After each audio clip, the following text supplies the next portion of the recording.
Okay, so we're gonna go through the Battle of Chancellorsville. This will be my fourth playthrough of this battle. I've done it once as the Confederates. That was my first try, and I had fun right up until the end because basically we are outnumbered if you're playing the rebels, and well, defeating a larger army always feels good. The problem was is that you get to see that the AI is just really bad. It's not capable of trying to handle whatever the game is doing. I think at one point, Hooker's army just sat at the screen off to the west and did not move, did not attack. It just sat there for about half the game. So yeah, it was a little bit disappointing. But playing as the Union, however, that's a lot of fun because it is easy to lose. So I'll just go through what the rules are. So it's a turning movement. So the Union goes first for the first two turns, and we can't move Hooker's HQ off to the west. We have heavy artillery near Fredericksburg, and we have some pontoon bridges already placed across the Rappahannock. Now, what's interesting here is the strategic victory conditions. So for the Union, we need a continuous road or railroad hex from the west side entry hexes A, B, C, or D. I'll show them in the on the map in a second here, to entry hex K, which is on the east side. And we can't have any rebel zone of controls or zone of influences uh, interdicting these roads. We also need to have a continuous railroad path from Fredericksburg into the Confederate entry hex A. I'll show that on the map as well. That's for the strategic victory for the Union. The Confederates only need to prevent the Union from achieving this. They don't have any extra victory conditions. There's a special note here which I never quite understood what it means. It says units within 6 hexes of a friendly entry hex cannot block their opponent's strategic victory condition with either the zone of control or zone influence. I think I have figured out what that means, and to do that, we'll just go into the map first. So main objectives, so we have entry hex B, C, where is, what was it? Entry hex A, B, C, or D. So B, C, where is A? Well, Confederate entry hex A is here. Um, but basically, we need to have a continuous road. Ah, it's over here. It's covered. Yeah, but we need to have a continuous road from the west side here all the way across the map into Fredericksburg. And then we need to secure this railroad line that runs all the way down here to entry hex A. So what I think by the last note here about the friendly entry hex cannot block their opponent's strategic condition with the zone of control, zone influence, I think it's just to prevent the Confederates, which already start with like 2 whole corps on this side here, from automatically preventing the Union from winning. Because if any units within 6 hexes of this entry hex here, they won't count as preventing our victory. At least that's the way I think it is. I've only won this battle as the Union once and then lost the other time. I've only achieved a operational victory. I was not able to achieve the strategic, which still doesn't quite make much sense to me because we didn't achieve the strategic. The Confederacy prevented us. Does that not mean that they achieved the strategic win? No, I guess not. Maybe? Hang on. Oh, okay, it makes sense now. They need to just win the tactical operational and just deny us. They can't achieve a strategic victory on their own. Oh, okay, that makes sense now. Okay, all right. So yeah, that is the win conditions. So looking at the board state, so Hooker's HQ is here. This is the command radius that's being highlighted right now over here on the west side. And what we have here is a massive army. We've got, I think, like 3, 4 corps. So on this hex alone, we have 6 units. Those are 5 infantry, 1 cavalry. Up to the north here, we have another corps coming down. That's 2 infantry. And yeah, that's about it for that. The Confederates have a detachment screening over here. They have a single division, Anderson A from 1st Corps. Second detachment screening the ford over the Rappahannock over here. And then we have Stewart's cavalry to the south. That's all that's screening the Confederate army that's still positioned just south of Fredericksburg here. So there's that. On the other side, we have Sedgwick with the rest of the Union Army. They're currently in the process of crossing the Rappahannock. And if we look to the off-map display, we can see a whole load of more divisions. So we've got how many? 5, 6 infantry divisions and a cavalry division off-map. Yeah, our army is massive, all right, and this is important. If you're the Confederates, all you need to do is concentrate your forces, isolate a part of the Union Army, and then wipe it out. At least that's what I did as the Confederates, and it was very, very easy to do. You can wipe out half the Union Army by turn 5, 6, and then after that, there's nothing much they can do. Of course, that was against the AI. If you played this 2-player, which I really would like to do, I think this battle would be very, very interesting. There's a lot of different lines you can take. There's a lot of different plays that can be made. There's a lot of different strategies that you could employ, but just because of how limited the AI is, we're not going to be able to explore any of that. But yeah, as the Confederates, it's very simple. You just concentrate your forces, wipe out one part of the Union Army, and then call it a day.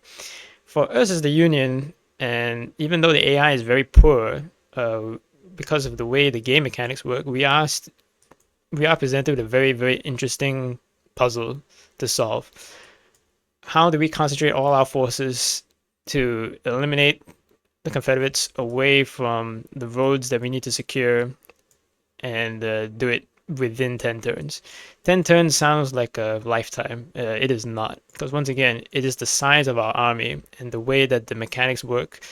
We are limited by how many units we can move this time. I know in my previous video I said that per the rules, you're not limited by how many times you can move a unit, but because of how small compared to the Union Army the Confederates are, once they pass up their turn, we only have a limited number of turns after that to start maneuvering the rest of our units. And many times, you won't be able to move every single unit. Some of them will just be stuck wherever they are, and you have to come back to them at a later turn just because you're busy maneuvering everything else that's in the line of contact. So just to discuss what my strategy is going to be, it's going to be similar to how I won my operational victory, except I'm going to try go for the strategic win. We are going to try and concentrate all our forces on this area here that I'm looking at, around about here, along the old Turnpike Road to the Orange Turnpike and Mott's Run. The reason why is because the last time that I lost, the battle was lost basically here in this area. I could not get enough concentration of forces to dislodge the Confederates from this area, and we could not make any progress. The first 2 turns are going to be spent maneuvering Sedgwick's army first, because we need to get our boys across the river first. That way, we deny the Confederates any chance of, cutting us to pieces. Although the AI, I have not seen it do that. We're not going to take any chances. We're going to pretend that we're playing against someone competent. We need to get all our boys across the river here. And then we also need to bring in the 3 other divisions that are at the Union camp just outside here into entry hex J and K, which is located right here. I think we might want to deploy another pontoon bridge right across here as well to make it really easy to deploy further into Fredericksburg. So we need to get all our guys across the river, and we're going to have a holding action very similar to the Battle of Fredericksburg in this area here. We're going to hold this area here, and then we want to push Marie's Heights again. It's much less defended than it is in the previous scenario. It is very possible to break through this line. So that's what we're going to do here with Cedric's army, and that's going to take the first 2 to 3 turns. The rest of the army, they're going to start maneuvering turn 3 to 5 or so, and we need to rapidly maneuver as many of our forces across the map and try to get here as fast as possible. This will be the hardest part, we have to deal with the skirmishers and the screens that they have deployed here. Now, for the off-map units, we are going to concentrate our cavalry division and the second corps. They are going to go into entry hex I, which is located here. The reason why we're doing this is because in the scenario that I lost, I experimented with a different line of play. I tried to concentrate all of my off-map units, well, except for the Union camp units, all of the rest of the off-map units to enter through entry hexes F and G, and then tried to concentrate all our forces here at near Chancellorsville. It didn't work out because it just took too long to maneuver all those units to concentrate here and then move forward. So we're taking a different line. Second Corps and the Cavalry off map are going to enter through entry X hex I, and there's two places to ford on this side. There's Scott's Ford and Banks Ford, and there's only Anderson's division, Anderson C, which is defending one of these fords. And the good thing about this is that we are very close to Fredericksburg. So the rebels are not going to have much of an opportunity, if the AI is capable of doing it, of course, to try and concentrate and eliminate this small force that's going to come off map, because they're going to be really close to Cedric's army. They're not really isolated at that point. They are within mutual support range, well, in theory. What I am going to do differently that I've never done before is that Humphrey's division from 5th Corps, I'm going to try and get him linked up with the rest of 5th Corps, which is located here. In the previous run-throughs, I didn't do that. I forewent the idea of trying to keep all the corps together, because you get extra dival modifiers if they're fighting together as a unit when they hit the front line. Of course, there's a little bit of nuance to that. They need to be next to each other and then next to whatever unit they're attacking. It's not that straightforward, but you do get bonuses, which you really want. I did not follow through with that because I was too concerned with the bigger operational movement and just wanted to just get the divisions where I needed them to. But not this time. I'm going to try to do that. Keep 5th Corps all together and then push them up together. So that is my strategy. There's a lot of moving parts. It will take a lot of time to get everything into position, but that is just the nature of this battle from the Union side. So yeah. Okay, so I actually played the scenario twice because I misunderstood the win conditions and actually lost as the Union. In my mind, I completely forgot about the zones of influence for the railroad. So we do need to push off two Confederate units, which are currently, as you can see here, to the south and to the west on the heights. There are two of them that actually are preventing the Union their strategic victory. The Confederate units on the far right, however, because of how close they are to the entry hex, they don't exert. So it's only two units that really need to be knocked out that I failed in my first run through. And I gave the Confederates a strategic victory because I was too concerned on the outside flanks. But what you're about to see here is probably the closest and the most fun game that I've had so far playing Rebel Fury. It's a very high scoring VP. I think the Confederates get 16 to 19 victory points, and as the Union, I finished with 31. So it's really, really costly and bloody battle that you're about to see here. So my main plan is exactly the same as I described in the intro. Now, one thing that's a kind of I thought was a flaw once I found out, but then as I played through this replay here, I found out that it actually worked out in my favor. If you try to bring the second corps, I believe, the off-map corps and the cavalry on entry hex I, for the first two turns, none of the Union commanders are in range to actually maneuver them off the entry hex. So you're limited in that sense if you try to do what I do here. But what I found is that Anderson's division that is covering the ford, because there's two fords from that part of the map, Anderson's lone division is more than enough to stall any of the off-map units that try to come in off the board. So it's actually to our advantage to wait to bring those off-map units later on once we've forced the Confederates to redeploy, and then they can act as a surprise flanking force to take Marie's Heights, which is what happens here in this replay. But that we'll deal with that when it comes to that point there. So right now we're still going through the main part of my plan. First 2 turns are going to be spent trying to get the majority of the Union army deployed across the Rappahannock into Fredericksburg. Now, I make a very big misplay here. I let the Confederates deploy one of their divisions, I think it's Anderson's B division, which is just on the heights of Marie's Heights outside Fredericksburg. You'll see him move that division in, and what happens is that we take, I think, until turn 5 to dislodge that rebel division from Fredericksburg, which means the entire Union army that's trying to cross the Rappahannock over that pontoon bridge that I deployed there, yeah, they all get stalled and delay, and it almost proves decisive. The rebels holding that one hex, it almost proves decisive because this game comes down to the wire. There's a point where the Confederates almost equalize the victory points, and it kind of looks really bleak for the Union to win a strategic victory. Yeah, so we'll get to that when we get there. So 5th Corps is maneuvering off on the top left there, trying to get them in. This was the mistake here. I should have done this last. I should be focusing on trying to eliminate the rebel detachment that's in Fredericksburg and preventing the rebels from pushing down from Marie's Heights into the city. But yeah, that's just a mistake on timing on my part. On the right flank, we're enacting the holding action with 3 divisions from, I think it was 6 Corps. I'm not sure. I can't recall what all the Corps numbers are. But we're going to hold the right flank where the heavy artillery marker is. And we're using the heavy artillery to put pressure on any Confederates that try to challenge us.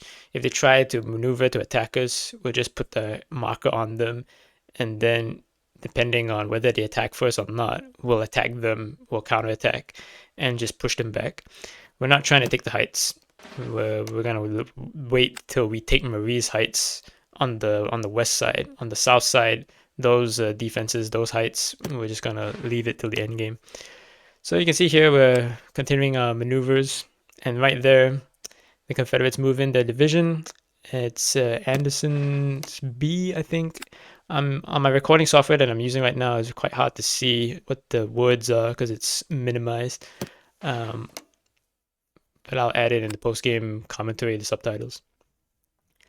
So yeah, we're still trying to get our boys off the map there, and nothing much happens other than that. All that I have learned is that detachments are really important.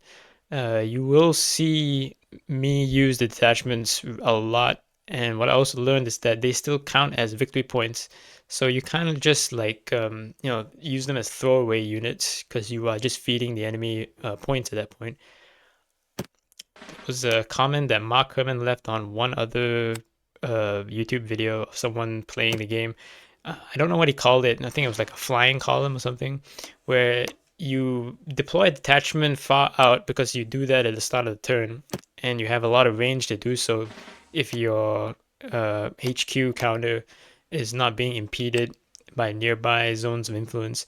But you can deploy a detachment far out on a defensive position that you want to take later on.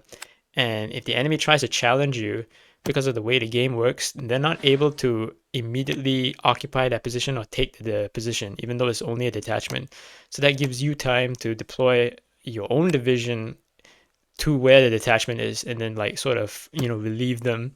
So even though it's a turn-based game and that all happens in the movement phase, it's really dynamic. It's almost like a blur between a turn-based and a real-time kind of game, which is really cool. And it gives all of your cavalry and your detachments like a really good operational ability that a lot of other games kind of neglect. They just make them really fast units that move around. But in this game, if you're able to force one of the enemy's units into battle formation, because units aren't allowed to pass through units, if you can do that on a single road, you can force the entire enemy group that's pushing wherever it is that you're trying to challenge them. You can force them to deploy, and now you limit their ability to maneuver. So you can see on the operational and moving on to the strategic levels here, how the game works, how that flows mechanically, which is really cool. And I had a lot of fun with that. You're going to see a lot of that play out here later on. So I'm going to skip to turn 3 because nothing much happens here as you're seeing on the board. You can already see that we're getting stuck in Fredericksburg. The Confederates are trying to counterattack our right flank there, but we have our 3 divisions holding. And it just takes a lot of time to get Hooker's side of the army maneuvered into Chancellorsville and the tri-flank. So I'll skip ahead. Okay, so we're in turn 3 now, and let me just pause here. You can see that we've already eliminated 2 of the rebel detachments that were the most furthest west. Easy points to take off the board. I'm pretty sure that if and this goes back to my Fredericksburg scenario that I played previously. I mentioned the AI is quite lacking, but because of the way this scenario is made and designed, and the amount of advantages in terms of the rebels' troop quality, there are a lot of their divisions at battle stars, and Jackson is a 3-star general when he's flipped the battle mode. So he by himself is basically an extra artillery support marker that he can lend to a fight. And in terms of artillery, the Confederates only have 1 less artillery support marker throughout this whole scenario. So we can, if we find if the Confederates fight the Union one-on-one, they basically can win. They have a lot of advantages because of their troop qualities. We're trying to negate that here, but as I said, because we're playing against the AI is prone to making a lot of stupid decisions. What was interesting is that, as I said in the intro, I didn't see the AI do anything that was particularly surprising. In the scenario that I played just prior to this, where I lost, the Confederates actually launched an attack, a full frontal assault from the heights into Fredericksburg and the outlying areas, which resulted in a really, really bloody fight. They didn't make any progress, but it was the first time I saw the AI do that.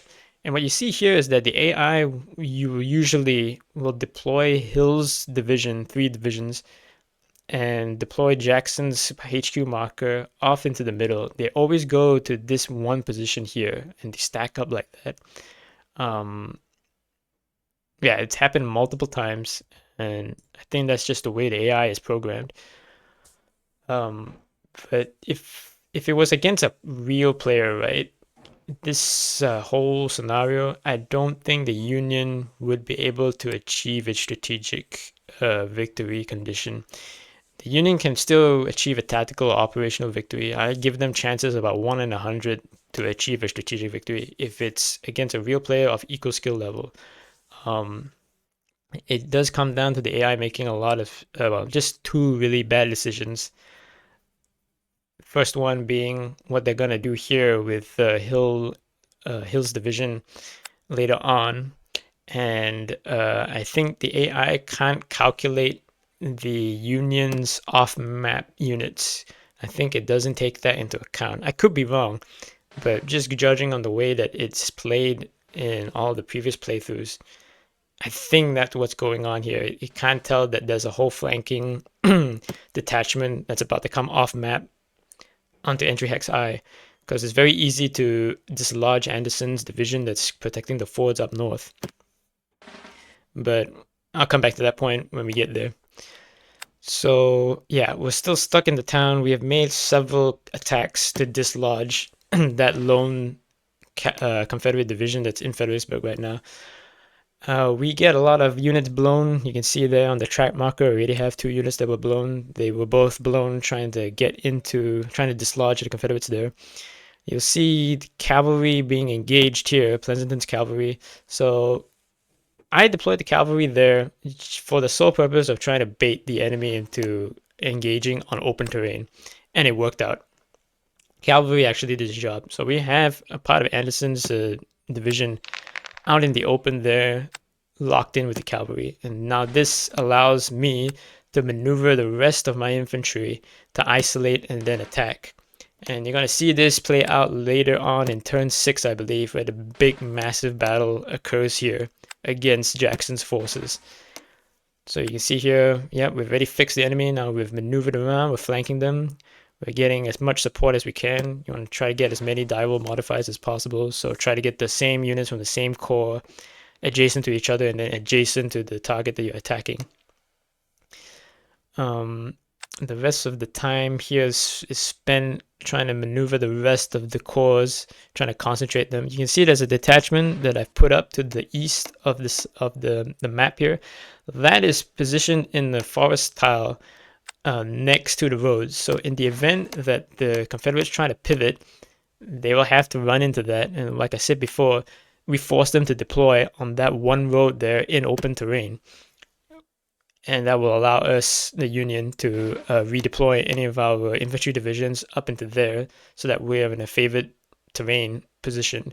And if they try to push the attack, they're just going to take some serious losses. That doesn't happen this time around, but that's how we're using the detachments this early on in the game here.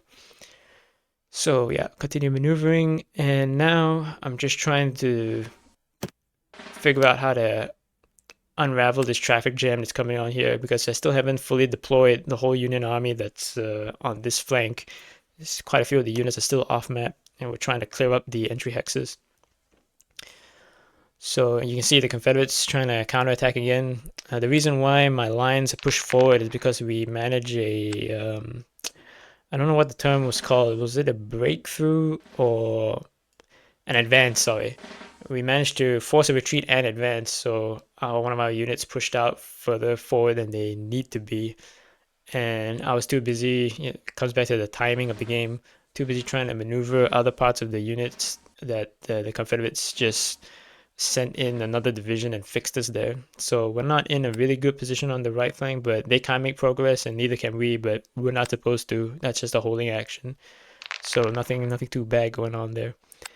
So now we begin the attacks on the lone infantry division that we've isolated. Doesn't go well for us, but we're in not that much of a rush. Here again, I'm using the retreat mechanic. Even though it's a retreat, the game does allow you to push the units further into enemy lines. In this case here, because there's a massive hole between Hill's division and Anderson's, we can just push forward, and I've elected to retreat the unit into a forest hex that's overlooking all the open terrain with the roads. And this comes into play later on in the next two turns. It becomes important. So we failed the attacks, but it doesn't really matter because we've already fixed the enemy there due to our cavalry. They are not interested in attacking because our cavalry is in defensive terrain. It will be a very costly battle for them.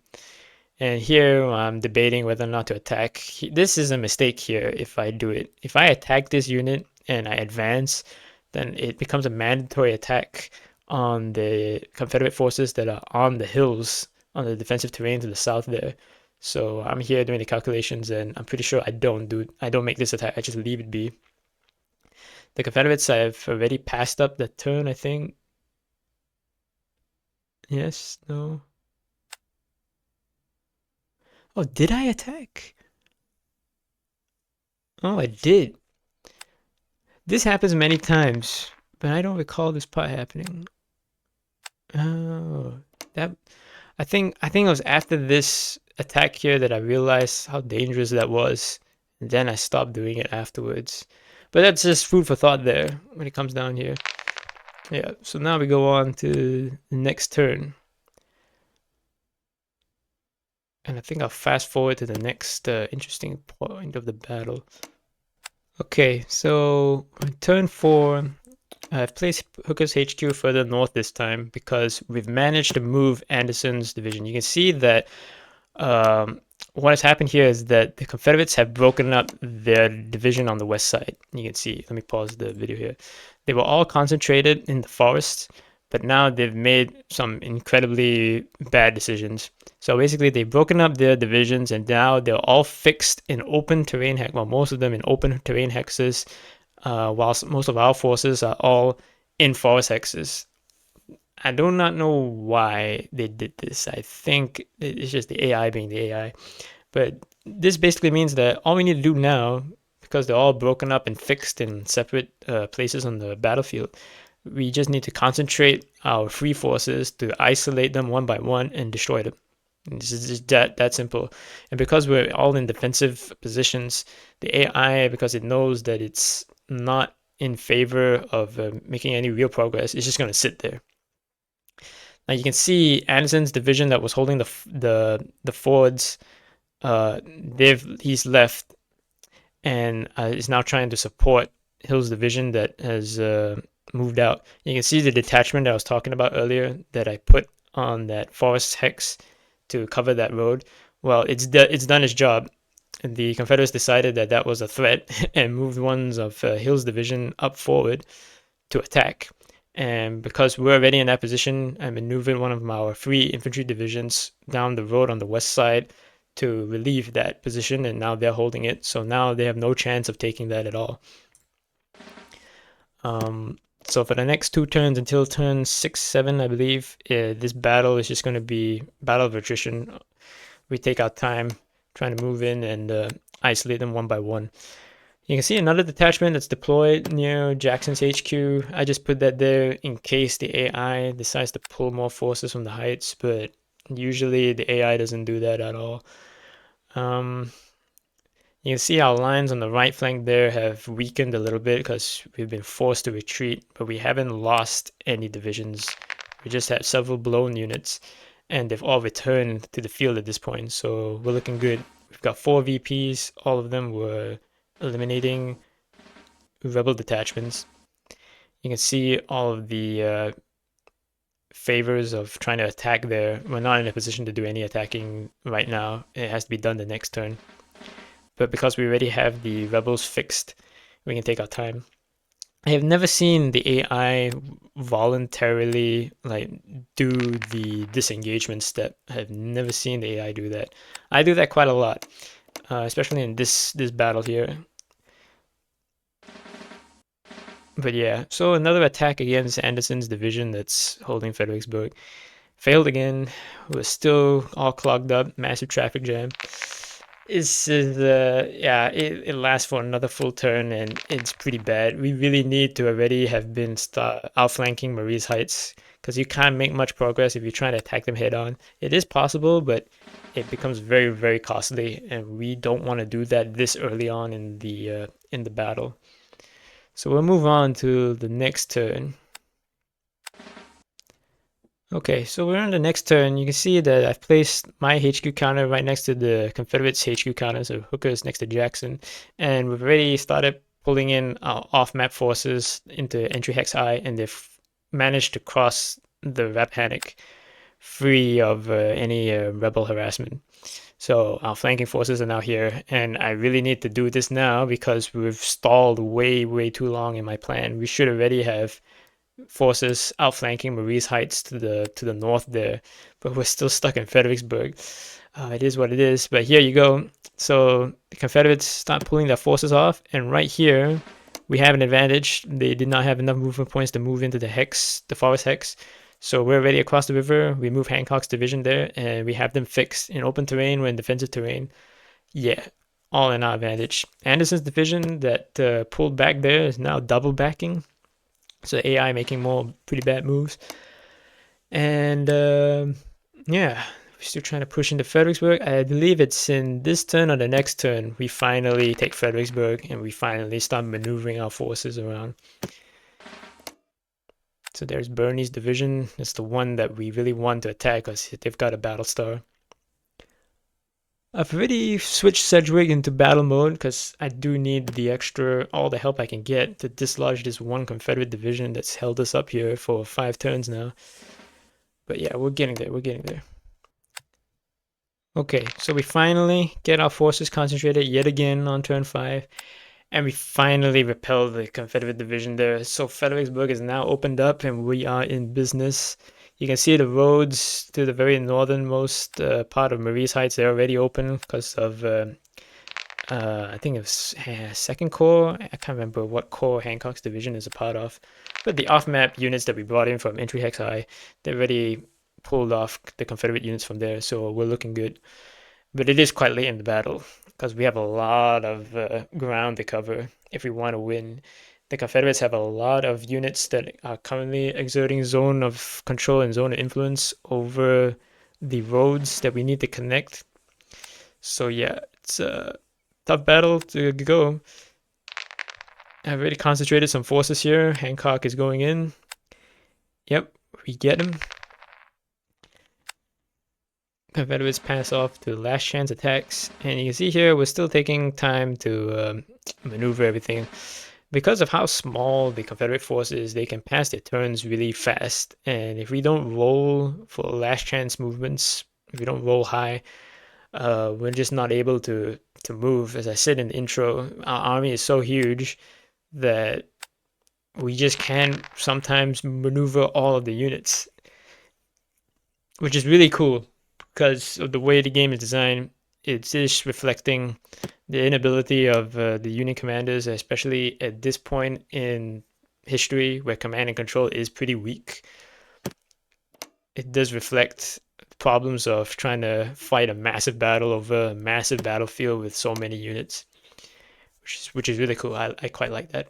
Combine that with all the the stuff I've discussed before, the detachments and the cavalry, the skirmisher units, and all that. Yep, it is a very fun game. So we're on to turn 6 now. Contemplating where to deploy detachments. Right now, I'm just trying to keep both of the Confederate armies that have split up separated. So you can see some of the detachments, there's one there in the middle. That's the job of them to prevent the Confederates from linking up again.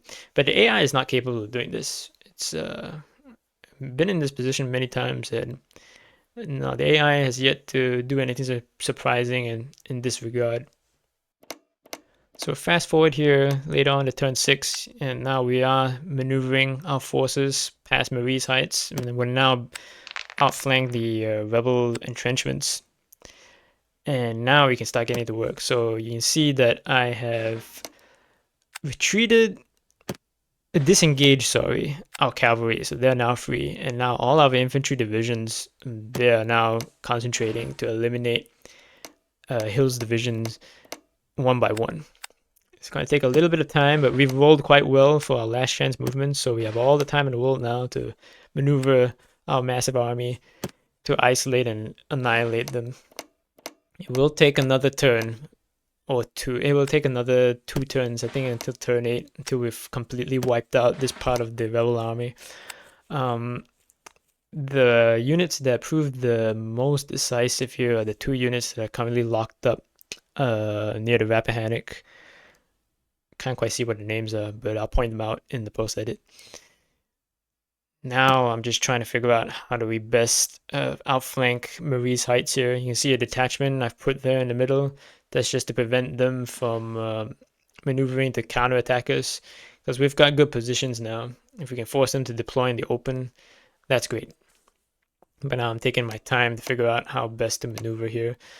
I figure we might as well just attack now, or at least fix them in that position, because we already have open roads to maneuver the rest of the army into this position. So if we just fix them here, we are free to maneuver and we don't need to worry about anything. So we're getting close to the end of turn 6 here. You can see we've already maneuvered our off-map units in behind Marie's Heights. We are relieving one of our detachments there at the crossroads. We've put an infantry division there. The rest of the Union forces that are still outside Fredericksburg, it takes some time to get them out, just because most of them were blown units that had to be redeployed here. And when you redeploy the blown units, they are in battle formation. It's in this battle that I finally realized the complications of that. At face value, it sounds kind of cool because you can put your HQ marker deep. If you already outflanked the enemy, you can put your HQ marker deep on the enemy's flanks, and if you have blown units, you can all of a sudden deploy them out of thin air behind them. But because they're deployed in battle formation, it's not that big of an impact. It's not a broken kind of game mechanic, because like I said, if you have other follow-on forces and you deploy formation. It's in battle formation on a road, and that's the only road in and out on that flank. You basically screwed yourself, which happens later on, kind of, but I figured out a way to rectify that situation. So now we're contemplating attacks. I think this is the turn where I finally do start attacking. Yep, just checking. It's not good odds. We're only up by 2 die roll modifiers, but you can see we've already committed a lot of our artillery support markers on both sides. And this is the last hurrah, so we're just going in. So there we blow one of the units. We have good chances on this side here, so we go with this as well. Advance and retreat.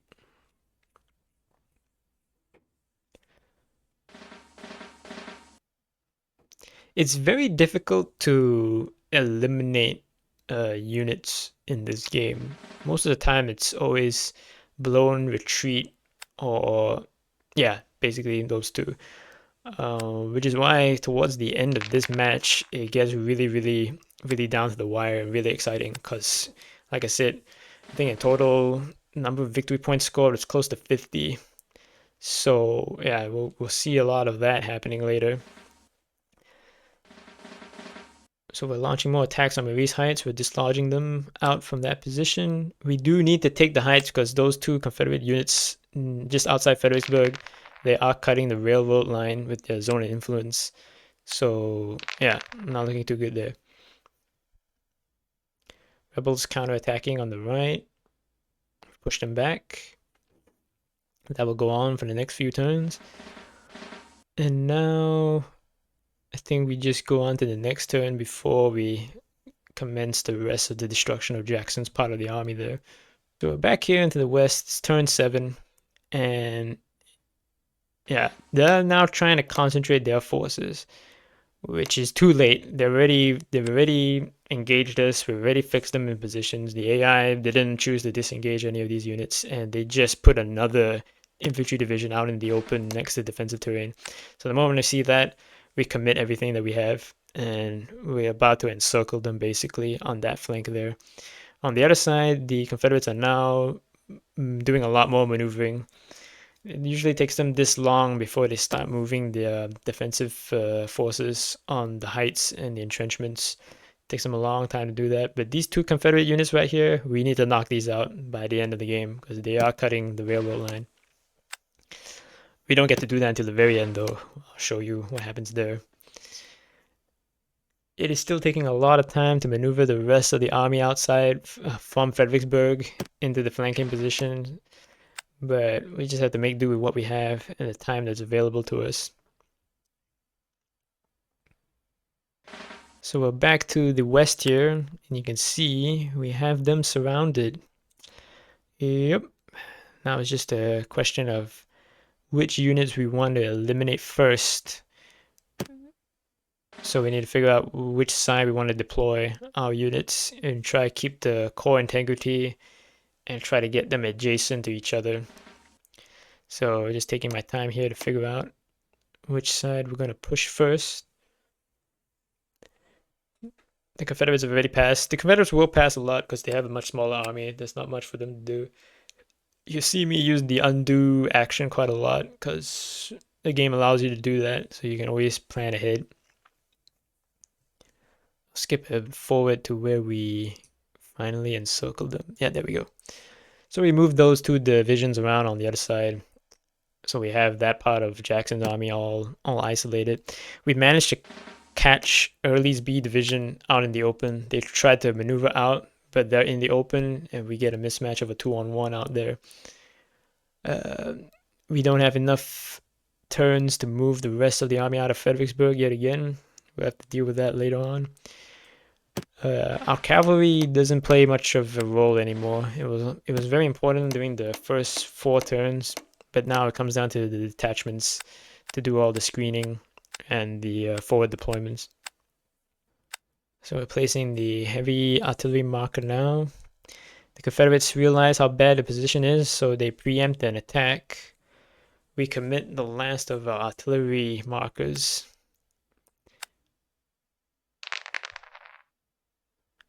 So we managed to win this one, force a retreat.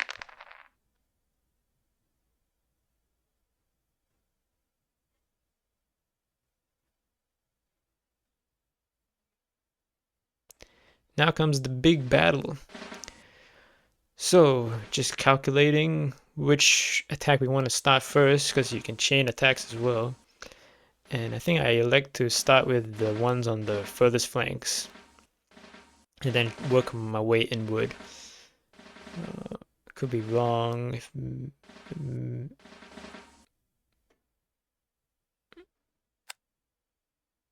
So I start with the leftmost flank here.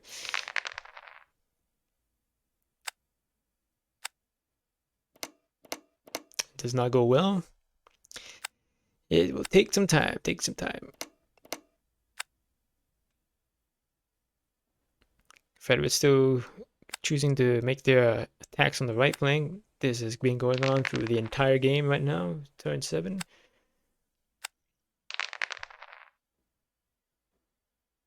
Cedric suffers the casualty, so we can't use his battle star anymore in the fights on this side. It doesn't really matter if you lose take casualties on your Union commanders. It is a big deal if the Confederates suffer leader casualties, because Lee is a 2-star general and Jackson's 3, whereas the Union is both 1 for Sedgwick and Hooker. So fights continue on the right flank there.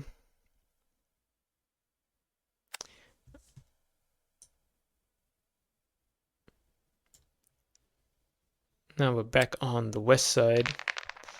We're now going to try to dislodge the cavalry. We advance, force a retreat.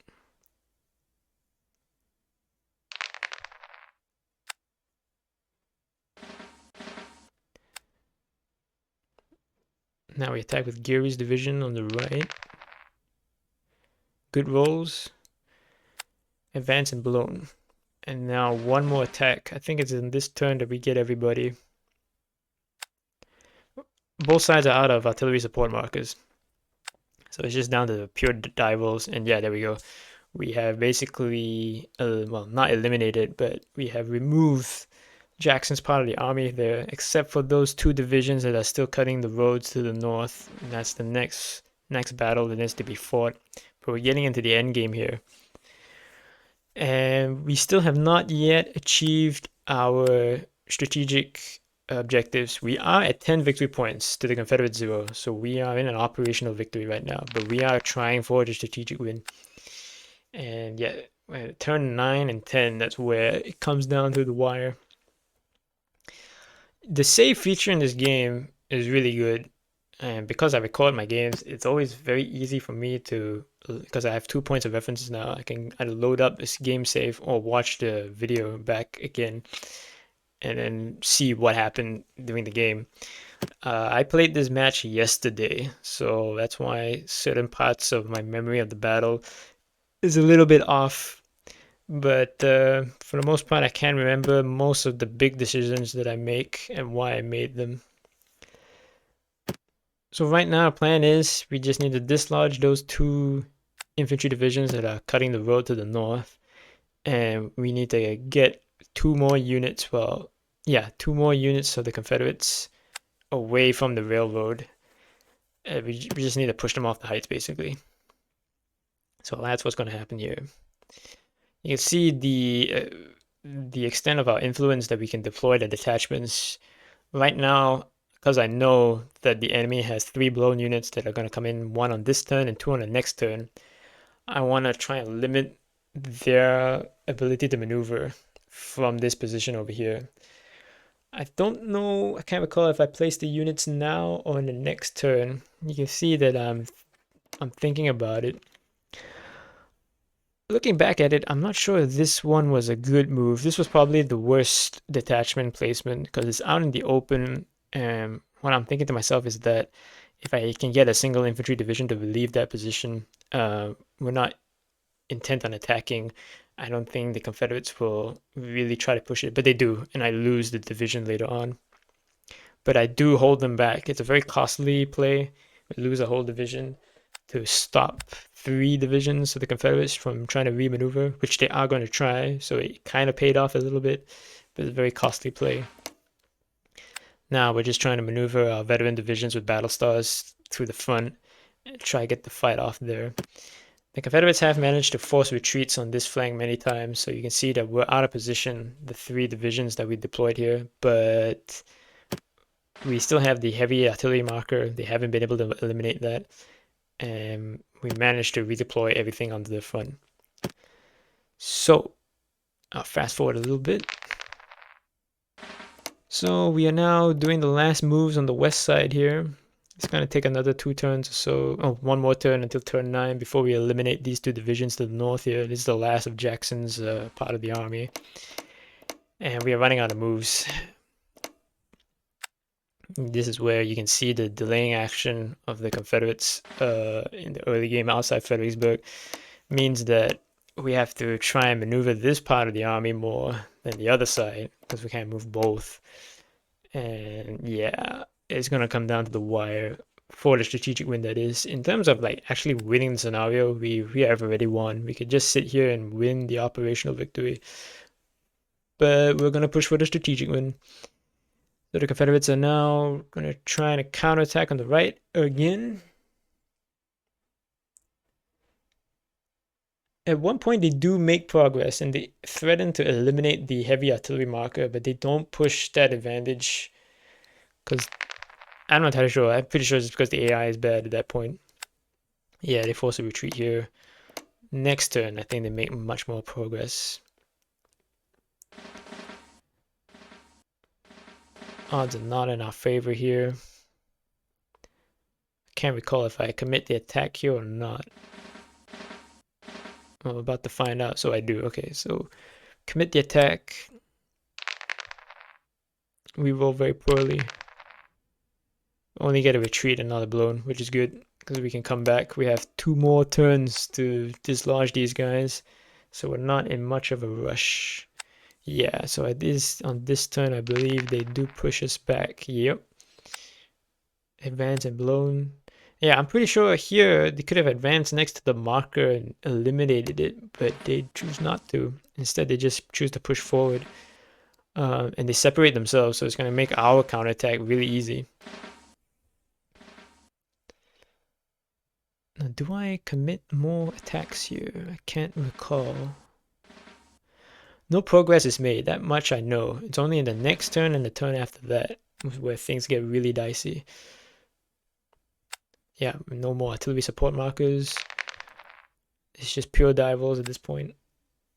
Nope, no success.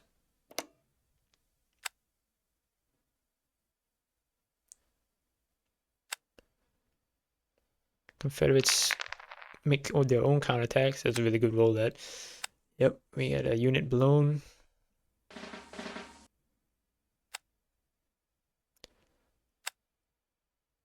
I continue with my own attacks. We get an advance and a retreat. Alright. I'll skip forward to turn 9 and show what happens there. Okay, so at the start of turn 9, 2 blown Confederate units are about to come back on the board. We are now in the detachment deploy phase. So I'm just picking places to hold them up in the event that they deploy on Lee's marker, prevent them from maneuvering out. We want to fix them in place. Switching all the formations that we can back to march formations. There's a lot of them. Yep, Confederates deploy the units onto Lee's position. And now we continue on. So we only have 1 more Confederate division on the north part there to the west that's cutting the road. It's going to be quite simple play to eliminate that. But now, because we're in the second to last turn, I realize that there are several units that we need to counterattack and get rid of right now. Otherwise, we are going to not achieve our strategic victory. But as I said in the previous turn, you can see the Confederates could easily wipe out that marker, but they choose not to. And they're all spread out now. So trying to maneuver the last few units that I can back over to Maurice Heights because it's that Early's division, I believe, that's right next to the railroad hex south of Fredericksburg. We need to wipe that out somehow. So we're trying to concentrate forces here on this part of the map now. And in the last turn, it becomes a massive line battle. I think it's 6 divisions all line up against this river in the middle. And then we have at it. I think the last division in Fredericksburg, I choose to break up its core integrity and then commit it to the fight here because we do need to solve this situation now. We're in the end game.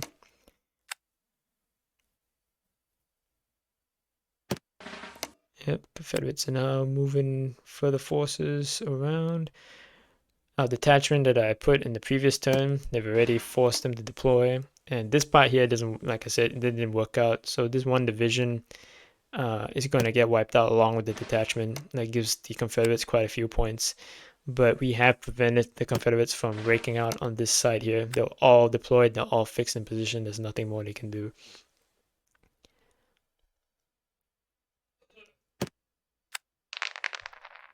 Last chance moves. We roll for 9. Okay, so now just trying to figure out how do we get the most units to finish off Anderson's division here. So a lot of maneuvering.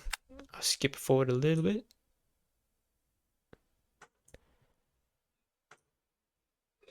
Yep, so this is the final position for Anderson's division. We get 5 unit divisions all surround him. And we're out of moves. We have one more move. Okay. So a lot of time was spent trying to figure that one out. On this side here, trying to figure what else to do. I think I do move Bernie's division. Yeah. This is the decision in the game where I did finally figure out that we need to break up the core integrity and just get as many units as we can to finish off this fight here. Place the artillery marker on the isolated Confederate division over there. In the next turn, I forego all attempts of trying to maintain core integrity because it gets really, really messy and it does still come down to the wire. So yeah, we lose the detachment and our division over there, but they can't maneuver anymore because that was the end of that. We have very favorable attacks here on this lone Confederate division out in the open. Good rolls. Eliminated. So we're at 13 victory points to the Confederates 4. And the Confederates are going to try counterattack over here in the middle. We get good rolls, force retreats.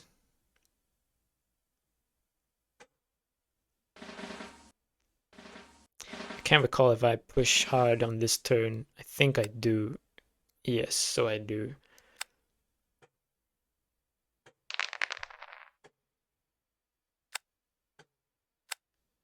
And they get eliminated.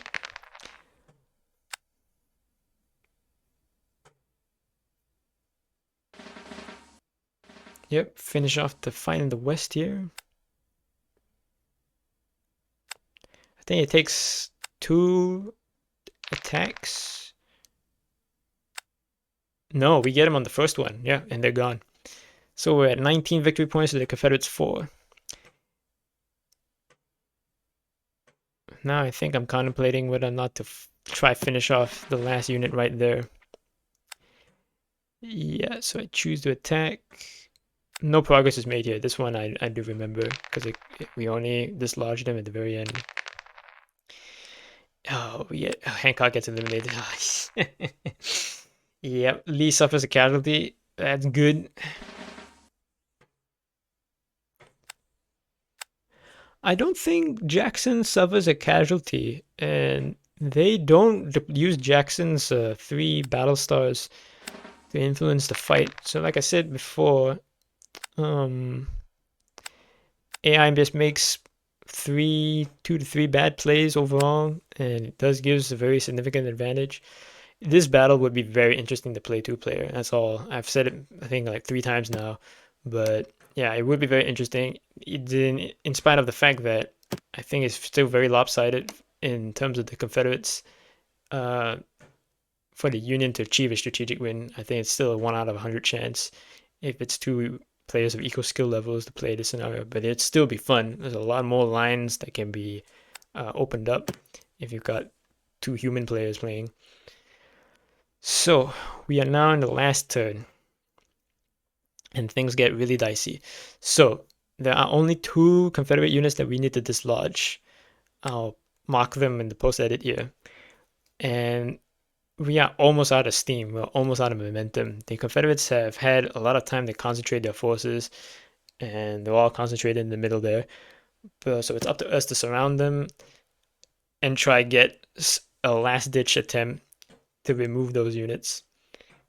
And it's at this point in the game where the Confederates get up to their 16 victory points. They're going to eliminate 3 of our divisions in our last-ditch attempt to make this fight. The problem that happened was where the final battle in the west occurred. It occurred in the middle of the forest, and even though we changed all our units to march formation, they're nowhere near any roads to actually maneuver them to the final fight. So I've deployed Hooker's HQ down to the south here, and you can see that I'm just deploying them in march formation. And I'm thinking to myself, I should have enough time to maneuver these units to engage the enemy, which is not going to happen. We are running low on time here. So I'm looking at the situation. It's not looking that good. I'm thinking I need to contain the bulk of this force here to prevent them from maneuvering anywhere else, which was not entirely correct, but it did work out in the end because the Confederates are going to line up a massive battle line along this river here. And it's just up to us to counter deploy and try get one of our good divisions to remove the final Confederate division that's right next to the railroad hex there. I can't recall who it is that finally makes that attack, but we'll find out here in a second. So now the Confederates are trying to push forward and establish that line there. I'll fast forward a little bit.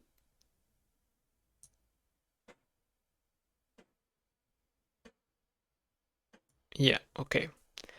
So you can see the line already forming. Sykes division from 5th Corps. Those are the guys that we have gotten. I think they were further up north. I found them still in march formation. We moved them down through the roads. It's very quick redeployment there. Yep, there comes the battle line. This is the last fight for the last position on that side. At this point, yeah, so have I already? There is this last play. I remember exactly what's going on. There is the last Confederate division on the east side that's currently cutting the line. Now remember, if a Confederate unit is within 6 hexes of their entry unit, they can't use their zone of control or influence to prevent the opponent's strategic victory. So there is only one unit that we need to knock out. I realize a little bit too late here because I'm busy trying to get this battle line formed. Here we are, last chance determination. So we roll very high, very good.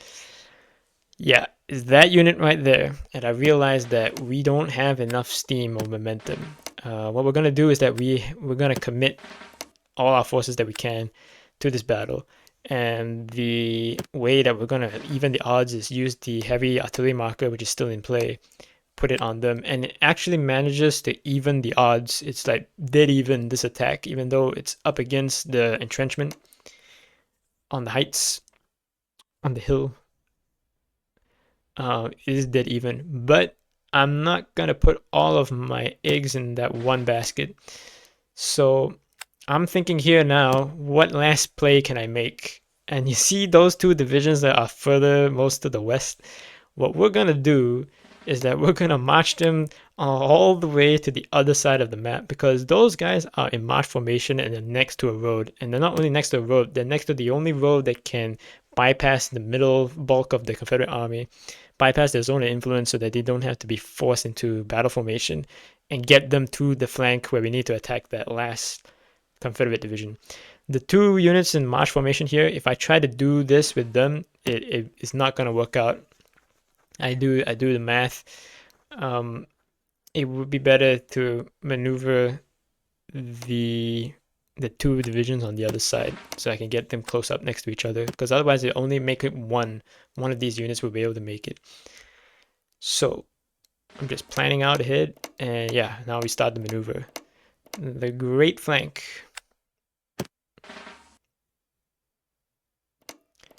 Trying to make sure we use the right roads here.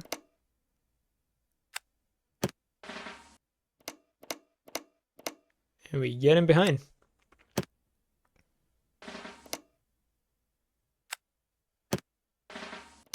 And there we go. That division right there is going to win us the game. Now we spend the next 4 turns trying to get the other core unit from the other side there to give them support.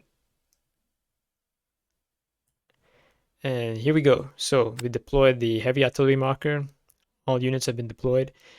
And here are the final rolls. So you can see it's dead even there, 7-7. No more artillery support markers. Cedric is still in play. No, that's not Cedric. That's Hooker. Cedric already suffered a casualty. So yeah, I moved the HQ markers around. Instead of Hooker managing the west side, I maneuvered him closer to the fight and used his battle star. Yeah, it does not go well at all. So I get eliminated. Confederates up to 13 victory points to our 19. Continue with the second attack. The Confederates have a 1 die roll modifier advantage, just 1. Roll very poor. Yep, they get eliminated and they're gone. So there goes that attack. Confederates now up to 16-19, so they are close to evening the odds here. Now, what happens here is that the AI makes another bad decision. Well, I say bad. They're trying to win, right? So all they need to do is just get a few more victory points more than us, and they can achieve a tactical victory, because they are currently preventing our strategic win objectives. So they're going to try and make a last-ditch attack all across the front. Here, Gary's division makes the final attack. It eliminates. We are right now only 1 move away from our strategic win. There's only 1 more infantry division that we need to eliminate it, but that one was the one that was causing me the most concern, because it was only in the last turn that I realized I may not have enough troops and momentum to eliminate that part of the map. But that's now done, and now comes the last fight here. Sykes division against Early.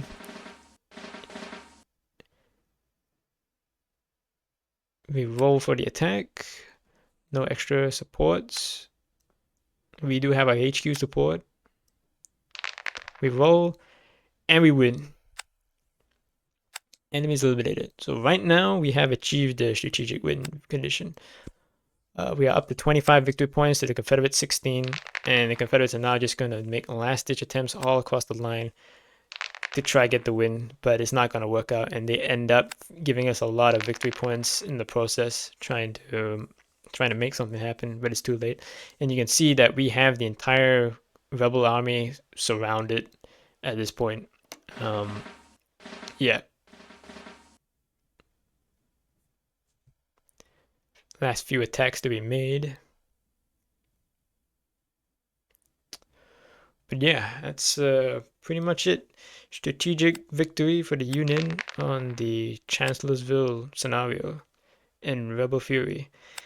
The last 3 turns was a lot of fun, a lot of tension. Even though the AI made a lot of bad plays, like I said, if you played against a human opponent, the Union, in my opinion, doesn't stand much of a chance of actually really achieving the strategic win condition. Is very, very difficult.